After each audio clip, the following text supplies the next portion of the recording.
예배 오신 여러분을 환영합니다. 이곳에 오신 모든 분들이 정말 청춘 예배라는 그 이름처럼 우리들의 생각과 우리들의 어떤 감정과 삶의 자리에 솟아나는 생명력들이 다시 한번 경험되어지기를 소원합니다. 오늘 우리에게 주신 하나님의 말씀은 사도행전 6장 1절에서 7절의 말씀입니다. 신약성경 사도행전 6장 1절에서 7절의 말씀입니다.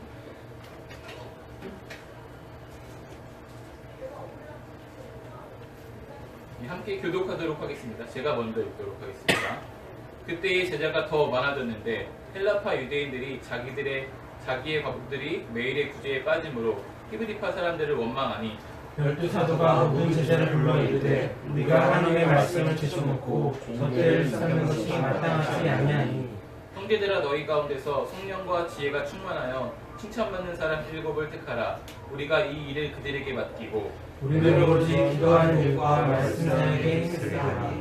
온 무리가 이 말을 기뻐하여 믿음과 성령이 충만한 사람 스데반과 또 빌립과 브로고로와 니가도르와 디몬과 바메나와 유대교에 입교했던 안디옥 사람 니골라를 택하여 사도들 앞에 세우니 사도들이 기도하고 그들에게 안수하니라. 함께 읽겠습니다.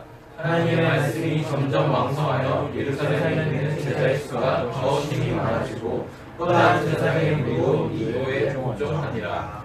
아멘. 그것은 하나님의 말씀입니다.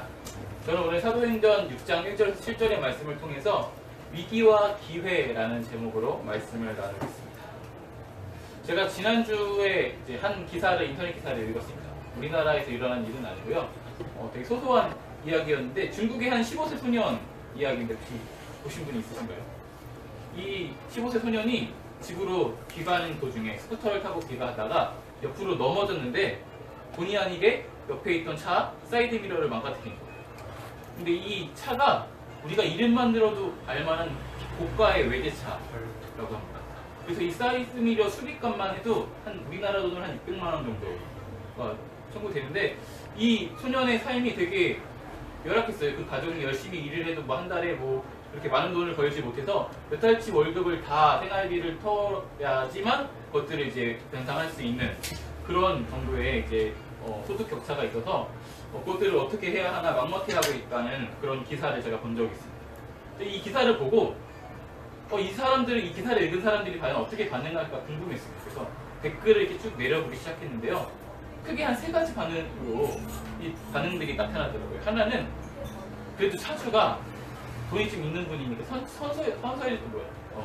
선처해 주었으면 좋겠다. 좀 용서해주고 좀 너그럽게 봐줬으면 좋겠다. 이런 의견이 있었습니다.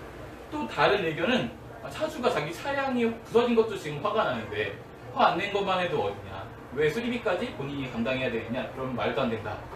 이런 의견이 있었고 그 중간에 어떤 중도적인 입장은 그러면은 우리 그 친구도 어렵고 차주도 손해보면 안 되니까 선처해주자는 사람들이 모금운동을 해서 주면 어떻겠냐 이런 어떤 중도적인 의견도 좀 나왔습니다. 여러분들의 의견은 어떠신가요? 저는 그 누구 하나의 편을 못 들어주겠더라고요. 왜냐면 저도 사이드미러가 망가져본 기억이 있습니다. 제가 새벽 예배 때 차를 여기 태워주는데요. 새벽 예배를 끝나고 가보니까 사이드미러를 누가 꼭 박아놨더라고요.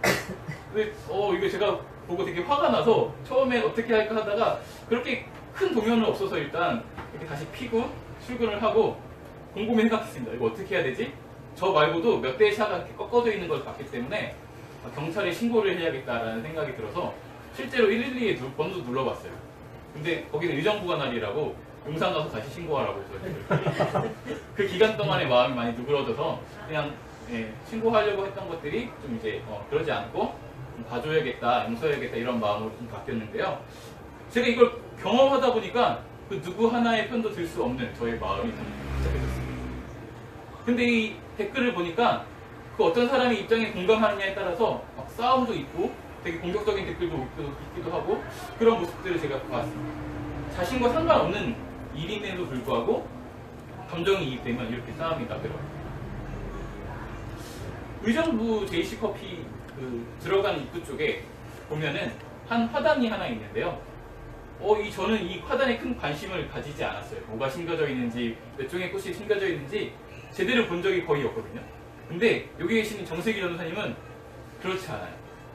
거기에 온갖 애정을 다 쏟고 여러 가지 씨를 다 뿌리고 심지어 심었던 것이 다시 씨를 수확할 때까지 많이 노력을 하셨던 것 같아요.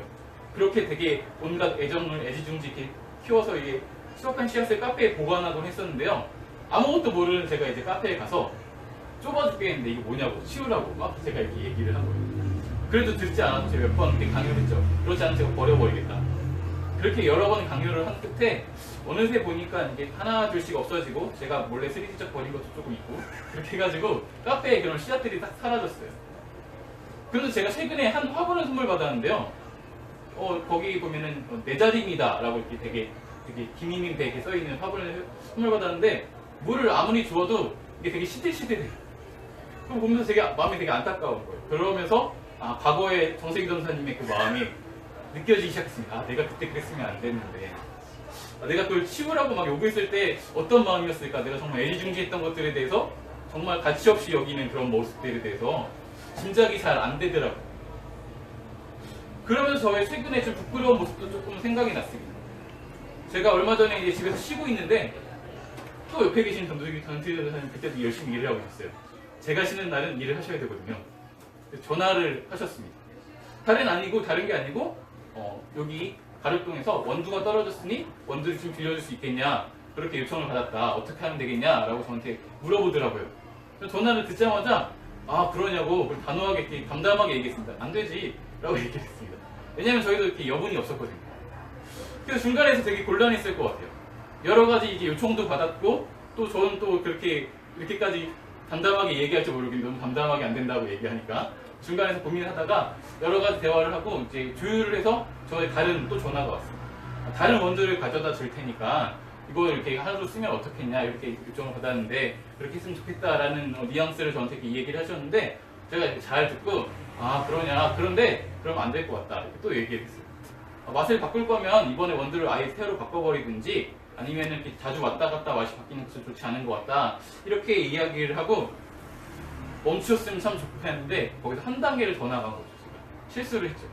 아니 그렇게 급하면 우리한테 연락하지 말고 원두를 사러 가면 되는 거 아니냐 이렇게 얘기하기도 하고, 아니 실수는 우리가 안 했는데 왜 우리가 맛이 바뀌는 일이 겪어야 하느냐 라는 불만을 토로하기도 하고 이렇게 이제 이야기를 했는데 결국은 이렇게 빌려주긴 했지만 저의 마음에서는 빌려준 마음이 아니고 뺏긴 마음이었습니다. 뭔가. 그리고 곱씹을수록 뭔가 조금 이제 불쾌함이 계속 있고 화가 좀 나더라고요.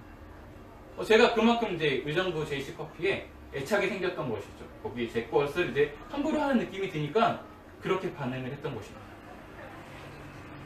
그런데 오늘 말씀에서 이런 모습과 조금 유사한 모습들이 기록되어 있습니다. 바로 오순절 베드로의 설교를 듣고 돌아온 그 헬라어, 그리스어를 사용하는 헬라파 유대인들이 말씀에 등장을 하고 있는데요. 그들과 히브리어 그리고 아람어를 사용하고 있는 히브리파 유대인 간의 갈등이 드러나고 있는 것이죠. 1절에 보면 이렇게 기록되어 있습니다.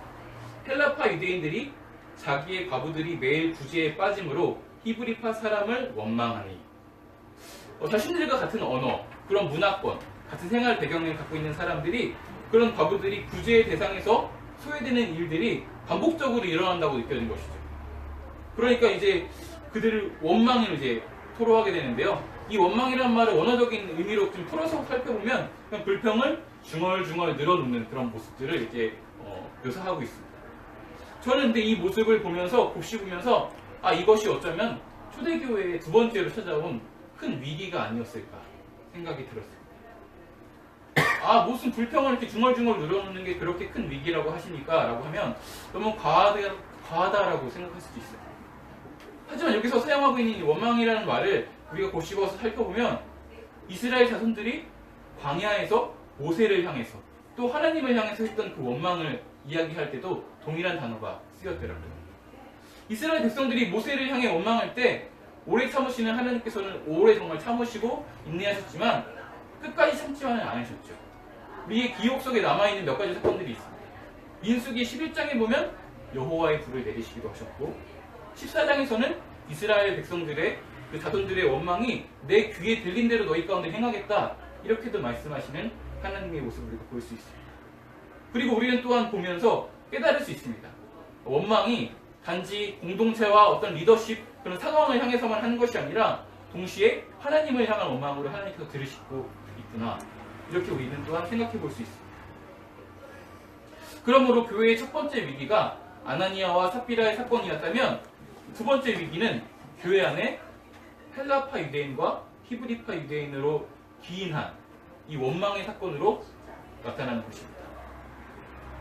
그런데 그 생각을 거꾸로 해보면 사람이 많이 모인 곳에 갈등이 생기는 것은 너무 당연해 보입니다. 여기 계신 분들은 다 대부분 이제 군대라는 것이 좀 익숙할 것 같은데요. 군대에서 사용하는 용어 중에 전우조라는 말이 있습니다. 그렇죠? 전우조 과거가 떠오르십니까? 전우조라는 말은 세 사람이 하나의 조를 이루는 그 조의 모습을 부르는 말인데요. 이 세 사람이 하나의 조를 이룬 이 한 조는 뭐 화장실을 가든지 아니면 운동을 하러 가든지 아니면 노래방을 잠깐 놀이시설을 가든지 어디서 뭘 하든지 함께 움직여야 합니다. 굉장히 불편하죠. 그리고 그 중에 한 사람이 선임이면 내가 내 마음대로 하루를 살아가는 것이 아닌 하루를 보낼 수도 있습니다. 왜 이렇게 부조리한 것들을 계속 하고 있을까 생각을 하고 있는데 어떤 분이 저에게 이 전우조에 대해서 설명을 하는데요. 전우조는 이런 전제가 있었습니다. 세 사람은 결코 마음이 하나가 될 수 없다. 이것을 확신하고 있는 것이죠. 그러니까 세 사람을 묶어놨으니까 둘은 되게 쿵짝짝해서 뭐 잘못된 일을 할 수 있지만 셋이 하나가 되기는 어렵기 때문에 셋을 묶어놓으면 사고가 줄 것이다. 실제로 사고가 줄어서 그렇게 하고 있다라고 그렇게 얘기를 들었습니다. 세 사람만 모여도 마음이 합쳐지지 않는 것이 우리가 살아가고 있는 사회의 모습이고 우리들의 모습입니다. 언어가 다르고 삶의 현장이 다르고 이런 사람들이 다양한 사람들이 의사소통이 어려운 것은 너무나 당연해 보입니다. 더군다나 한두 명이 아니죠. 말씀에서는 그때 제자가 더 많아졌다라고 이렇게 표현하고 있습니다. 이전까지 누가가 기록한 어떤 귀한 역사들을 보면은 뭐 3,000명이 돌아왔다, 5,000명이 돌아왔다 이렇게 큰 일들을 기록하고 있습니다. 회개하고 돌아온 사람들의 수를 기록하면서 말씀이 선포됐을 때의 그 능력과 그 가운데 일하신 성령의 능력들을 더 이제 우리 가운데 전해주고 있는데요. 오늘 말씀에서는 더 이상 몇 명이 돌아왔다 이렇게 언급하지 않아요. 그리고 기록하는 것이 크게 의미가 없을 정도로 더 많아지고 더 힘이 많아졌다 이렇게 기록할 만큼 지속적으로 교회 안에 사람들이 모여들었던 것이죠. 이처럼 사람들이 많아지자 갈등이 점점 집단화되고 극대화되었습니다. 한두 사람의 갈등이 아니라 집단과 집단의 갈등으로 바뀌어버린 것이죠. 또 이 와중에 사도들의 신앙의 배경 또한 유대적인 배경을 가지고 있습니다. 히브리파 유대인과 마찬가지로 히브리어와 그 아람어 문화 속에서 형성되었던 그런 신앙이었기 때문에 헬라파 유대인들은 지금 문화적인 배경에서 찾아오는 그런 소외감들도 가지고 있었을 것이다 추측해 볼 수 있습니다. 이 소외감을 가지고 자기가 뭔가 따돌림당한다라고 느끼게 되면 무엇인가 하나에 더 애착을 가지게 되는 것이 사람의 마음입니다. 그 애착이 자신들과 비슷한 입장에 서 있던 헬라파 과부들에게 나타난다고 생각이 들자 이것이 이제 스위치가 돼서 어떤 원망들이 드러나기 시작한 것이죠. 실제로 헬라파 과부들이 소외가 되었는지 아니면 그들이 그냥 그렇게 느끼는 것인지는 우리는 알 수 없습니다. 왜냐하면 우리가 앞서 살펴보았던 초대교회의 모습을 통해서 그 사람들이 자기의 모든 소유를 팔아서 서로 필요에 따라 나누었던 모습을 우리는 기억하기 때문입니다. 그것을 속인 아나니아와 삽비라가 죽음을 맞이했고 그 후에 모인 사람들이 자기의 소유를 속여 쓰기는 만무합니다. 자기의 이미 모든 재산을 포기한 사람들이 조금 더 자기가 아는 사람들에게 좋은 것을 주고자 일부러 그렇게 소외를 시키지 않았을 것이라고 생각해 볼 수 있습니다. 아니 소외를 했을지라도 의도적이지 않았을 것이다 우리는 추측해 볼 수 있습니다.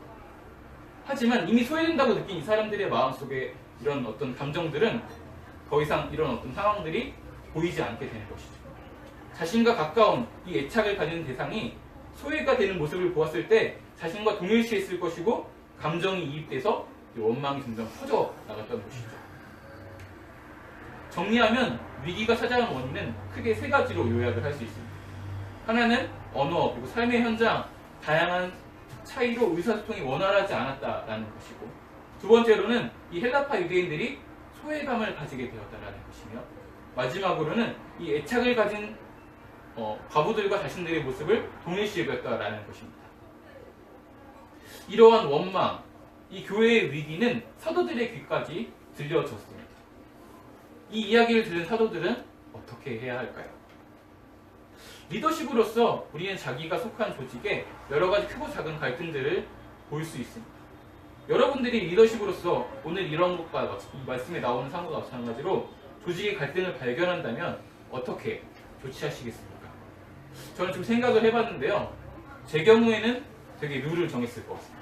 예를 들면 월수금은 헬라파 유대인 과부들, 그리고 화목터는 이제 히브리파 유대인 과부들, 주일은 다 같이 자, 이렇게 하면은 이제 서로 이제 룰에 맞게 움직이고, 그럼 좀 문제가 금방 해결되지 않았을까?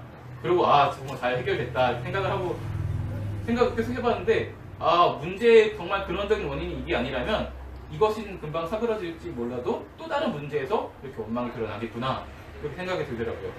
그리고 또 다시 생각해봤습니다. 그러면은 그 헬라파 유대인들이 지금 서운해하니까 그들을 불러서 좀 식사 대접도 좀 하고 위로도 해주고, 내 마음은 그게 아니다, 난 너희들을 사랑한다, 이렇게 얘기해주면 좋지 않을까, 이렇게도 좀 생각을 해봤습니다. 그런데 우리도 이미 겪어봤겠지만 누군가의 우리 마음속에 오해를 통해서 어떤 화가 일어났을 때 누군가의 위로를 통해서 그것이 수그러드는 일은 굉장히 어렵습니다.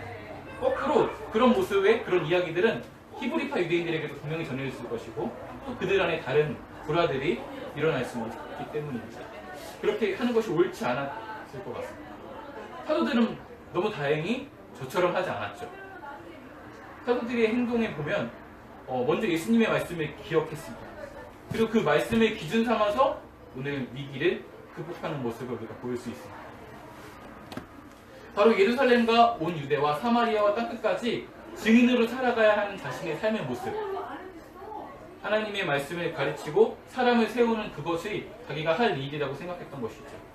그래서 구제와 봉사, 이것이 중요하지 않은 것이 아니고, 접대가 중요하지 않은 것이 아니지만, 예수님께서 배고픈 이들을 이미 먹이셔 한 모습들을 우리가 말씀 중에 볼 수 있고, 마지막 유월절 식사 때 친히 먹을 것을 최후의 만찬에서 섬기셨던 모습 통해서 먹는 것을 예수님께서 얼마큼 섬기셨는지도 우리가 볼 수 있지만, 사도들이 이 모든 중요한 사역들보다 자신들의 가장 본질적인 모습이라고 생각하는 예수님의 이름으로 말하고 가르쳐서 사람을 세우는 그런 일을 하기로 결정한 것이죠.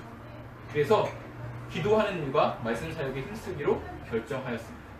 그리고 다른 중요한 일들을 위해서 사람을 세우는 모습들이 오늘 말씀에 기록되어 있습니다. 어떤 조직에 대한 기여도나 능력이나 재능을 보고 사람을 세우지 않았습니다. 성령과 지혜가 충만하여 칭찬받는 사람들을 뽑아서 세우라고 요청을 하게 됩니다. 이것을 보면 우리는 역시 똑똑해야 되나 라고 생각해 볼 수 있겠는데요. 보니까 5절에는 믿음과 성령이 충만한 사람을 뽑았다라고 회답했던 모습을 통해서 이 지혜는 우리가 알고 있는 일반적인 지혜가 아니라 하나님에 대한 지혜임을 우리가 또한 유추해 볼 수 있습니다. 그리고 우리가 이미 신앙의 경험을 통해서 알 수 있습니다. 우리가 하나님에 대해서 알게 되면 알게 될수록 하나님을 믿을 수밖에 없다는 것입니다. 쉽게 말하면 하나님을 믿는 사람을 뽑은 것이죠. 그리고 믿는 대로 살아가는 사람을 찾아서 그들을 우리 대표로 세우자라고 그들이 이야기한 것입니다. 공동체의 위기가 찾아왔을 때 사도들은 예수님의 말씀을 기준 삼고 또한 하나님을 믿는 사람을 세움으로써 오히려 이 위기를 기회로 바꾸었습니다. 이렇게 사람을 세움으로써 어떤 문제를 해결한 모습들은 성경에서 곳곳에서 발견할 수 있습니다. 모세 또한 출애굽기 18장에서 19장부터 1000부대까지의 사람을 세워서 재판하게 함으로써 광야에서 이스라엘 자손들의 통사를 해결했고요. 예수님께서도 사명을 이루기 위해서 12명의 제자들에게 집중하신 일들을 우리가 볼 수 있습니다. 초대교회는 믿음과 성령으로 충만한 7명의 사람을 택해서 이제 집사로 세우게 되는데요. 이 사람들의 이름이 5절에 나열되어 있습니다. 이 이름들을 쭉 들여보면 뭔가 이제 헬라식 이름이라는 것을 우리가 발견할 수가 있습니다. 즉 헬라파 유대인들이 말이 잘 안 나오네요. 헬라파 유대인들 7명이 이제 세워지게 된 것입니다. 다음 주에도 다루겠지만 이 헬라파 유대인들이 7명 세워진 이 사람들이 사도들이 아닌, 제자들이 아닌 그 성도들로서 최초로 이제 복음을 전하는 모습들이 성경에 기록된 모습들이 이제 생기게 되는데요. 어떤 교회의 위기들이 거꾸로 기회가 되어서 오히려 복음을 전하는 통로로 세워지게 된 것이죠. 사도들은 이 7명의 사람을 구제하고 접대하고 식탁 봉사하는 그 일들에 책임지게 함으로써 갈등을 좀 해소할 수 있었고 위기를 극복할 수 있었으며 그것을 넘어서 헬라어로 또는 헬라 문화로 복음을 전파하는 그런 기회들로서 삼을 수 있었습니다. 그 갈등이 해결된 결과 교회는 하나님의 말씀이 점점 왕성해지고 예루살렘에 있는 제자의 수가 더 많아졌으며 심지어 제사장의 무리도 예수님을 믿게 되는 그런 일들이 일어나게 되는 것을 볼 수 있습니다. 이제 우리 삶을 다시 한번 돌아보기 원합니다. 우리의 삶의 모습, 우리가 살아가는 삶의 자리에서도 우리는 여전히 이와 마찬가지의 갈등들을 직면할 수 있습니다. 심지어 때때로 교회 안에서도 이런 문제들을 맞닥뜨리기도 합니다. 갈등을 경험하고 원망하는 모습들, 불평을 나누는 그런 모습들을 우리가 들을 수도 있습니다. 서두에 제가 저에 대한 어떤 부끄러운 이야기를 잠깐 나누었었는데요. 그때의 모습을 회상해보면 시간이 좀 지나도 하루 이틀이 지나도 그 불쾌감이 해결되지 않더라고요. 그런데 그 가운데서도 하나님의 은혜가 있었으면 제가 하나님의 말씀을 묵상하는 자리에 계속 있었어야 했다라는 것입니다. 매일 아침 예수님의 삶의 모습과 행하셨던 모습들을 정리해서 보내야 했고 스틸을 해야 했고 그런 여러 가지 예수님의 모습들을 묵상하면서 저는 제가 화가 나는 그런 이유들을 발견하기 시작했습니다. 예수님의 삶을 묵상하는데 예수님은 낮아져서 십자가의 길을 걸어가는 그 모습의 삶을 살아가고 있는데 그와는 반대의 모습으로 저는 높아지고 싶고 좀 내 영역, 내 바운더리를 좀 확고히 하고 싶어하는 그런 욕심들이 내 안에 있더라고요. 입으로는 예수님이 교회의 머리라고 고백하고 있지만 실제로는 제가 머리가 되고 싶었던 것이죠. 제 생각대로 어느 정도 제 논리와 제 어떤 가치와 제 어떤 철학들에 맞게 움직였으면 그것이 상식적이지 않나라는 생각을 많이 했던 것 같습니다. 그걸 깨닫게 되는 순간 저는 회개를 그때서야 할 수 있었어요. 그때서야 좀 해소가 되더라고요. 그리고 예수님의 삶과 가르침을 그대로 좀 살아보겠다고 다시금 결단해 볼 수 있는 기회도 그때서야 찾아왔습니다.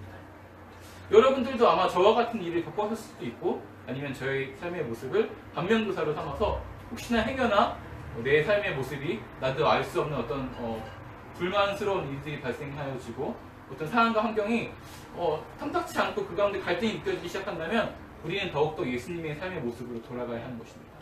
마치 사도들이 하나님의 말씀, 예수님의 말씀을 기준 삼아서 이 문제의 해결책을 찾았던 것과 마찬가지입니다.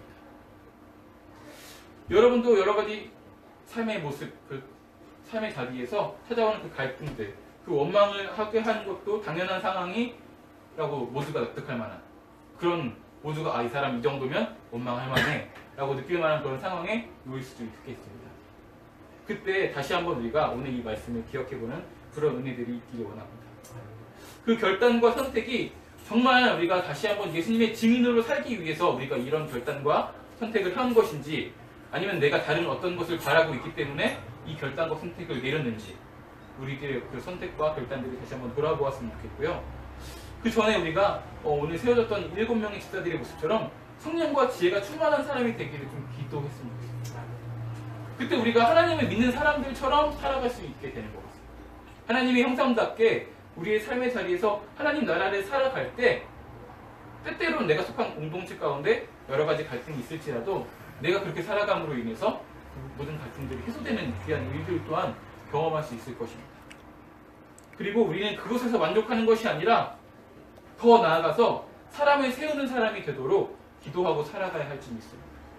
그때 정말 오늘 초대교회의 모습처럼 하나님의 말씀이 왕성해지고 많은 이들이 심지어 예수님을 대적했던 그런 사람들까지도 다시금 하나님께로 돌아오게 되는 정말 위기가 기회가 되는 그런 은혜가 우리 삶에도 또한 우리 교회에도 가득하게 될 줄 믿습니다. 우리 함께 기도하도록 하겠습니다.